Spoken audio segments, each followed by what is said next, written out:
All right, we're going to look at this text together. Many of you, I think, know the stories C.S. Lewis wrote of Narnia, the hidden land that exists alongside our own, but different from our land, obviously filled with all kinds of strange creatures, magic. It's a very common theme in fantasy literature that there is our world, the human world, but there is another world that exists alongside it, but most people either cannot see it or cannot interact with it. This is true in Harry Potter, where witches and wizards, they mix with all of the regular muggles who have their own, muggle world. It's true in movies like Sixth Sense, where the main character sees something no one else can see, that there is this world beyond our current world, or a world inside our current world. And you may be interested to discover in today's text that the Bible actually has a similar conception. Perhaps this is where Lewis and Rowling and M. Night Shyamalan and whoever else took their inspiration from. The scriptures consistently teach all over the place there is more to life than meets the eye. There is a spiritual reality underneath and behind our physical reality. Now, the final three chapters of Daniel 10, which we just read, and 11 and 12, form one complete section. We have to do it in multiple parts because it's pretty long. Chapter 10 is just an introduction to a vision. Chapters 11 and 12 are the final vision itself. And it may seem strange to take up an entire chapter preparing to receive a vision, but we find out that the visit of this shining being is so overwhelming to Daniel. Most of the chapter is about him being able to stand up and receive the vision. We'll talk about it. He's kind of destroyed by this visit. And so this week we'll look at chapter 10 as Daniel interacts with this being. And then next week, if you come back, Daniel 11 and 12, we'll deal with the content of the vision. My outline this morning, I'm going to use two words that maybe you've heard before, but maybe you're not quite sure what they mean. The two words are these. Part one, I'm going to talk about revelation, what revelation means. And then part two, we'll talk about apocalypse. Okay, kids, you can try hard to spell those words. Revelation and apocalypse. Now, verse 1 functions as the introduction to the last three chapters, like I was saying. And like most of the sections of Daniel, we begin with a timestamp. It now says that it's the third year of Cyrus, king of Persia. And here's why this is important. In the first year of Cyrus, king of Persia, the first group of Jewish exiles have left Babylon, or the greater Babylon, what used to be the Babylonian Empire, now the Persian Empire, and they were sent back, or they were allowed to go back to Jerusalem to begin rebuilding.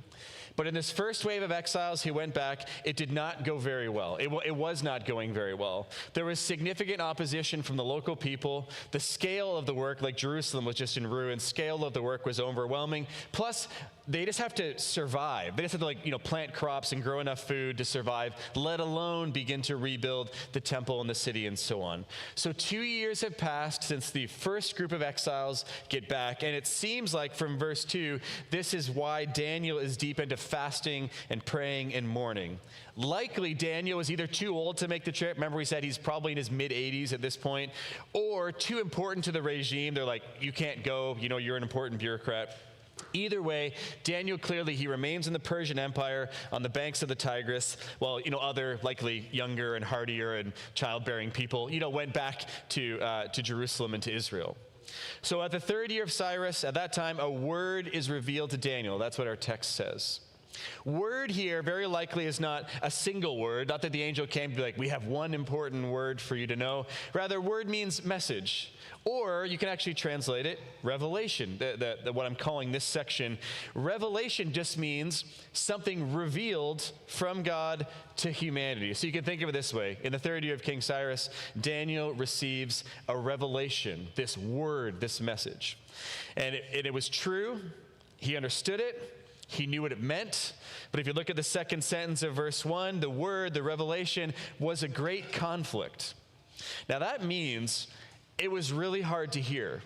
It was very stressful for him to hear. Maybe you think, and I've sometimes wondered, it'd be amazing to be a prophet. I mean, what a joy, what a privilege to hear the word of God. God says this, you pass it along to the people. Amazing privilege. If you read the Bible, what you mostly find is prophets suffering because of the word they've received. It's hard to hear, and then people reject it anyways.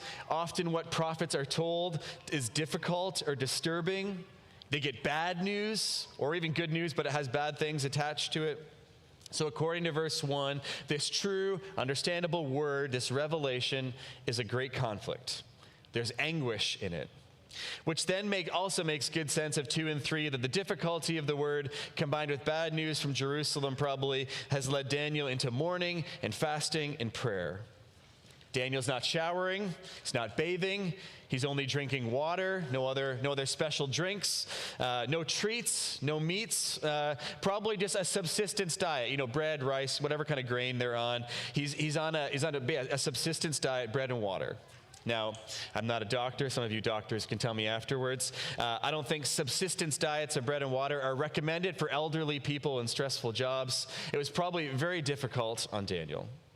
Now, what was the word he heard? What was the revelation?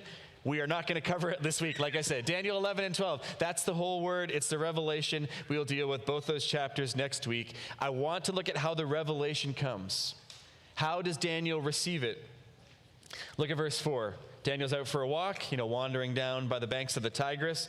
The Tigris, by the way, he calls it a great river. It is a great river, much larger than the Ottawa River. So think about, Daniel's not wandering by like a little creek or something. He's wandering by like the St. Lawrence or something similar. It's the 24th day of the first month, and he sees, if you look at verse 5, a man clothed in linen with a belt of gold. Now, linen traditionally was worn by the priests of Israel. However, a lot of people in the Persian Empire also wore it. So you could have thought, a guy in linen, no big deal. He does have a very expensive belt on. The gold of Uphaz is sort of well known or whatever, nice pure gold. But this man is not just a regular man. If you look at verse 6, his body was like beryl. Now, I don't know if you're up on your gemology or not. Beryl is a light green or a light blue-green precious gem, partly translucent. You can kind of see through it. If you can picture an emerald is sort of like a deep green or a very green version of beryl. Most beryl stones tend to be a little more bluish and a little more transparent than an emerald. So this man clothed in linen looks pretty normal, except that his body is bluish green and sort of translucent in some way. Now notice, though, Daniel says he wasn't made of beryl. His body was beryl-like. Basically, Daniel's saying, the closest thing I know that compares to it is beryl. But there's more. His face had the appearance of lightning. Have you ever attempted to look at lightning? It's so bright, you basically can't. If it's a dark night, the thunderstorm is rolling past. If you see lightning, you go all squinty. Lightning blinds the eyes. Daniel says it was like the appearance of lightning. He just keeps reaching for similes because he can't quite describe it. The face was so bright he couldn't look at it, and yet he also notices the eyes were flaming torches. So inside a face of lightning are these eyes that burn. His arms and legs gleamed or shone like burnished bronze. Bronze is basically extremely reflective, very bright when it's polished. So imagine the rest of his body is also very shiny and bright. And the sound of this shining man's words was like a crowd yelling, like if we all murmured at the same time. That is sort of the idea of his voice. So, an utterly impressive and unearthly being. Who is it? Who has come to visit Daniel? I think you have two options. It could be Jesus, or it could be an angel. Now, Jesus is a theory mostly because of the similarity between this vision, or between this visit, and the description of Jesus by the Apostle John in Revelation 1. Ready? Listen to the Revelation 1. Jesus wore a white robe with a golden sash, had eyes like flames of fire, had feet like burnished bronze, and a voice like the roar of many waters. Pretty similar, quite similar. But I don't think it's Jesus, and I'll give you my reasons why. The first reason is messages are normally delivered by angels. The name angel, if you don't know, it literally means messenger. And Daniel here is going to get a message. Normally, Jesus doesn't show up for this kind of thing. Normally sends an angel along. But it still could be Jesus.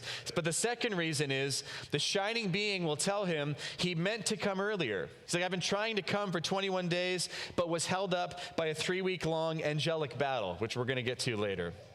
Now that sounds like something an angel would deal with or an angel would be held up by. But if it was Jesus coming, it doesn't sound like something that could delay the second person of the Trinity. Now, besides these reasons, I got one more. Why do I think this figure is an angel? Because in Ezekiel 1, there's a description of a cherubim, which is a type of angel, and they are described as the following. Okay, listen. Looking like a burning coal of fire. Out of the fire comes lightning. Their appearance was like the gleaming of beryl. They sparkled like burnished bronze. So basically, the description of Jesus and the description of the angel, very, very similar, and a very similar description, both of them, to Daniel 10. So most biblical scholars land on the side of angel, but if you think it's Jesus, it's fine. We don't need to really fight about it. We can argue about it after church if you want to. But this astonishing figure, whomever you believe it is, I think it's an angel, so I'm going to call it an angel mostly, meets Daniel beside the Tigris River, and over a number of verses, we get a description of what the being's visit, just showing up, did to Daniel. And before you're like, man, Daniel's such a wimp, like what was going on with him? Before we are too hard on Daniel, notice all the friends run away terrified. They're like, we're out of here. They just take off, and Daniel is left by himself. Daniel's no wimp. He's no weakling. He's the only one who stayed. But his staying to talk with this being, this angel, was devastating. Look at what happened to him. I'm going to give you a long list. Okay, ready? I'm going to hit them quickly. Verse 8, it left him with no strength. Also in verse 8, his appearance was changed negatively, so like his complexion or whatever was changed negatively. Verse 9, he falls into a deep sleep, face to the ground, like just collapses forward. Verse 10, he's awoken from the sleep, but then he's on his hands and knees and he's trembling. Verse 12, he's afraid. Verse 15, he can't talk. Verse 16, he's in pain. And verse 17, he's breathless. Okay. According to his own words, some sort of diary entry, Daniel is helpless, strengthless, sleeping, shaking, speechless, breathless by the visit of this angelic warrior. So far what we've said, there's a word to be given to Daniel. It's true. It's delivered in such a format, such an astonishing and terrifying way. Daniel comes apart. One other thing to consider before we talk about what this means. In verse 12, this being says he was dispatched from the very first day that Daniel started to pray. Do you see that? The angel says, I came, why? Because of your words. That's prayer. I came because of your words. And we talked about it last week. It bears repeating. On the first day that Daniel began to pray, at the very first moment, God dispatches a being so intimidating, it renders this powerful saint helpless and breathless. And we feel like when we pray, it's like, man, nothing's happening. Like Daniel overturns our categories by showing us there is a God who hears prayer, he communicates to his people, and he cares about what they pray, and sometimes he is sending very powerful angels to answer their prayers. I don't know if you've heard of the Immortals.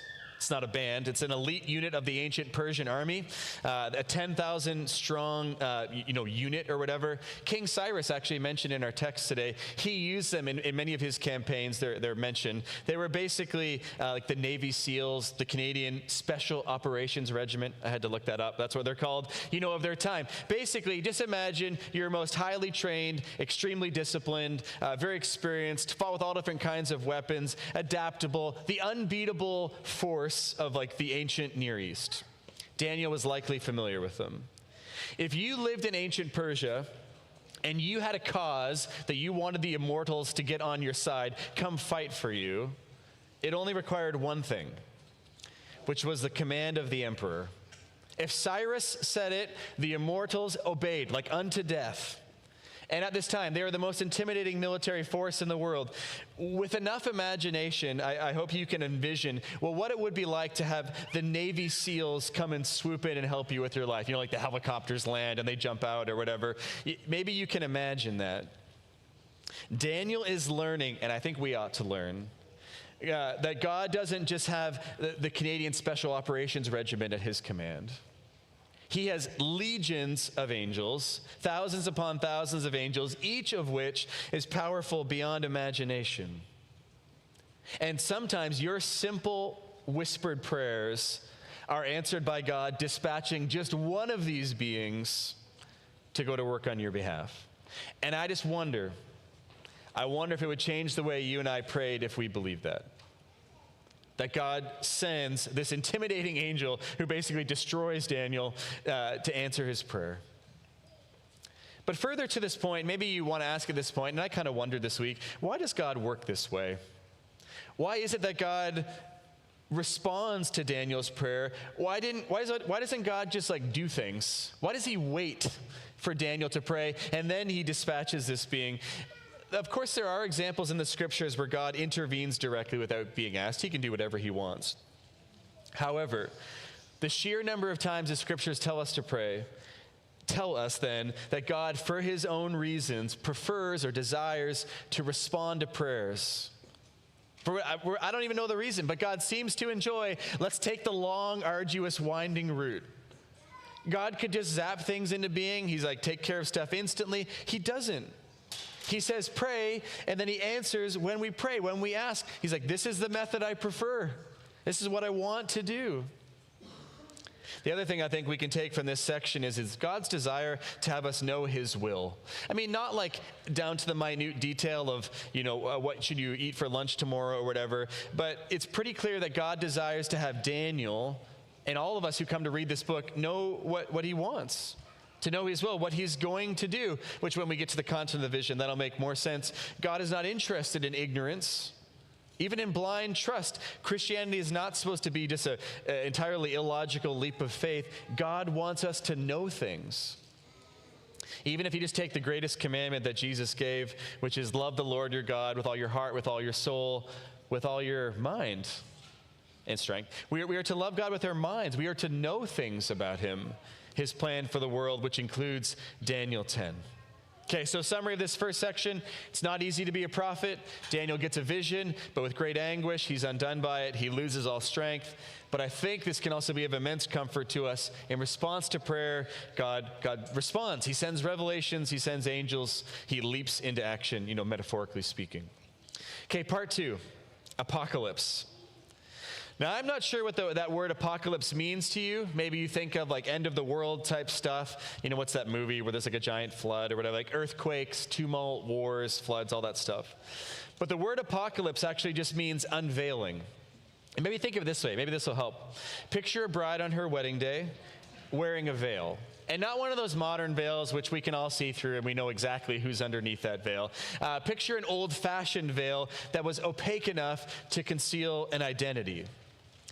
The apocalyptic moment of a wedding is when the bride is unveiled, when you can see her face for the first time, when she gets to the front of the church or whatever, and their husband or her husband-to-be, the groom, lifts her veil and looks her in the face. That's apocalypse. That's the unveiling. It's the seeing what was behind the veil. There is an apocalypse in this chapter. The veil is lifted on something we rarely see in the scriptures. Remember, the angel has come to Daniel to reveal the vision. The visit was overwhelming. Daniel finally comes around so that they can talk. The angel starts to speak to him in verse 12. It says he was dispatched because of Daniel's prayers. But remember, way back in verse 2, Daniel told us, he's been mourning and praying and fasting for 3 weeks. He's like, I've been on a bread and water diet for 3 weeks. And actually in chapter 9, if you were here last week, Gabriel came to Daniel before he finished praying. There was an immediate sort of prayer and response last week. Here in chapter 10, he's like, I've been doing this for 3 weeks with no answer. Why is that? Verse 13, apocalypse. He says, because the prince of the kingdom of Persia withstood the angel, withstood the shining being for 21 days. And you're like, what does that mean? Who is the prince of the kingdom of Persia? I don't think this can be a reference to any ordinary prince, a human prince. What human could fight against a creature with a face like lightning and eyes on fire? Clearly no one. So what does it mean? Well, in Ephesians 6 in the New Testament, the Apostle Paul, he's talking about putting on the armor of God.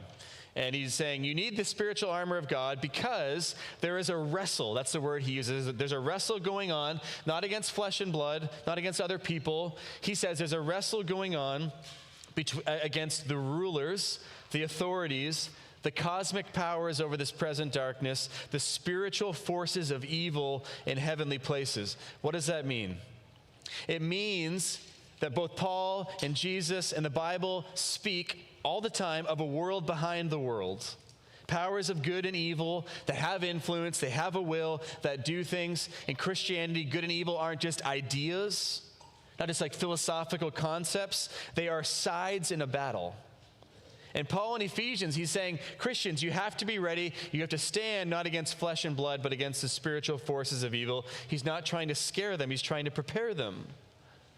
Still, Not a lot of detail in Ephesians 6. Here in Daniel 10, we get a bit of detail about the rulers, the cosmic powers over this present darkness.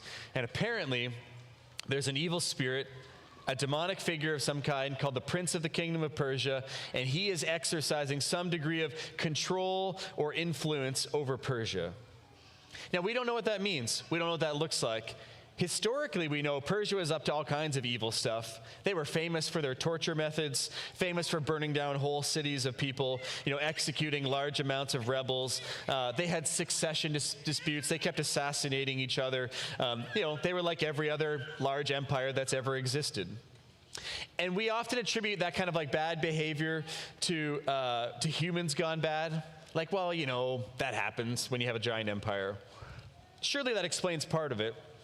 Verse 13, the apocalypse tells us, no, there are other forces at work. Surely Persia would have been pretty wicked all by itself. The prince of the kingdom of Persia is making it worse. So, think of it this way. As intimidating and powerful as the angelic messenger is, the prince of the kingdom of Persia withstood him for more than 3 weeks. When I was growing up, there was a series of books by an author called Frank Peretti. Maybe if you grew up in the 90s or whatever, you may remember these. They were basically sensationalized accounts of angels and demons fighting each other as like human events took place. They're a little over the top. But what I appreciate in hindsight is that according to verse 10, or to Daniel 10, something is going on behind the scenes. Angels and demons are fighting with each other. They are locked in some sort of combat or struggle. And for 3 weeks, they're fighting or skirmishing or however they do these things. The evil spirit is winning. He's withstanding the shining being until Michael, apparently they brought in some heavy artillery. The prince of angels comes in and he wins or whatever. And then the angelic messenger breaks through to Daniel. Now, a couple more details and then we'll talk about what this means. In verse 20, the angel tells Daniel, hey, we only talked a short time, but I got to go leave. The prince of Persia is like coming back. We're going to have like another few rounds or whatever. So we only have a short time to talk. Michael enabled to kind of break through, but the fight's going to resume. Not only that, but apparently some other evil spirit who works with Greece, like he's also on the way, so I got to go worry about him or whatever. But we have an apocalypse. The veil is lifted. Angels and demons are at war. There's attacking and defending. What do we do with this? I think the first and perhaps the most obvious thing we do with it, it's just a reminder of what the world is truly like. We live in a world not of right and wrong, but of good and evil, where we're not just left to our own devices, but in the midst of our human world, there are rulers and powers and forces at work with people, with cities, with provinces, with governments, with nations to steer us one way or another. And I use that word evil very intentionally because I mean there is a force in business for itself. It has a will, it has a purpose. It's not random or chaotic, it's calculated. But to that end, as we begin to talk about angels and demons, we have to hold this careful tension. On one hand, we got to avoid sensationalizing it, as our man Frank Peretti sort of did. And we also have to avoid muting it. See, on one hand, I don't want to sensationalize it and make our whole existence about it. The very fact that the Bible has only a little bit of description of it, and it's very light on details, means we probably shouldn't go on endlessly speculating about it. It's like we could have a fun discussion. Is there a prince of the kingdom of Canada? Like, I don't know, maybe. But I think the amount of time and attention the Bible spends on it should reflect our time and attention and how much we give it, so we don't sensationalize it. But on the other hand, and perhaps this is where a lot of us fall, we shouldn't ignore it or mute it.